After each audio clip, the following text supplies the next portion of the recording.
mõista, millega saab headel kõnniteedel sõita nii, et kõik läheduses olevad inimesed vaatama jäävad. See on loomulikult hoverboard, mida saab eesti keeles kutsuda kulguriks.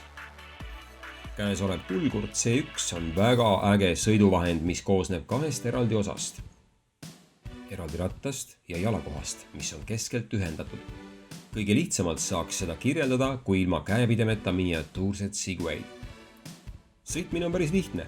Keeruline ja isegi võimatu võib paljudele tunduda sõitma õppimine, mille juures on vaja tasakaal saavutada. Täiesti tavaline on, kui alguses peale minnes hoida kinni postist või sõbrast ning alguses paar minutit lihtsalt koha peal veidi hirmunult edasi-tagasi liikuda. Juba 10 minutiga on sõitmine muutunud lihtsaks. Edasi sõitmiseks tuleb lihtsalt ennast veidi kallutada ettepoole, taha sõitmiseks tahapoole, pööramiseks tuleb jalgadega kallutada külje poole, paigal seismiseks on vaja lihtsalt seista täiesti sirgelt ilma kuhugi kallutamata. Maksimaalne sõidukiirus on 15 km tunnis, mis tundub päris aeglane, aga kulguriga sõites on see juba väga kiire ja tippkiiruse juures hakkab masin piikse tegema ja kallutama tahapoole, et kiirust vähendada.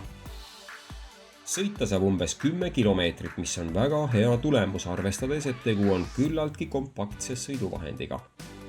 Kulgur kaalub 10 kilogrammi, mis tõttu iga päev seda kaasas kanda ei jaksa, kuid kui on vaja teed ületada, siis saab hakkama.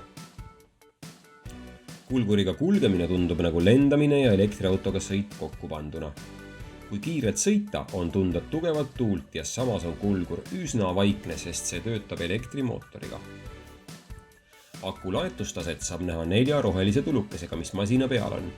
Sisse ja välja lülitamine käib ühest nupust ning ka laadimine on väga lihtne. Komplektis olev laadija tuleb lihtsalt ühendada seinakontakti ja kulguriga ning pärast paari tunnist ootamist on kulgur jälle sõiduvalmis.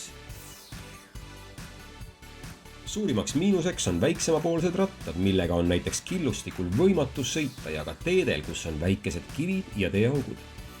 Kõige soovituslikum oleks sõita siledal asfaldil. Samuti ei saa kulguriga kaua järjest sõita, olenemata pikast sõiduulatusest, sest jalad hakkavad pärast 5-10 minutilist sõitu juba tunda andma. Kokkuvõtteks saab öelda seda, et kulgur on igati kasulik abimees, kui on linnas vaja näiteks liikuda paar kilomeetrit töölt koju või kas või poes käia sellega.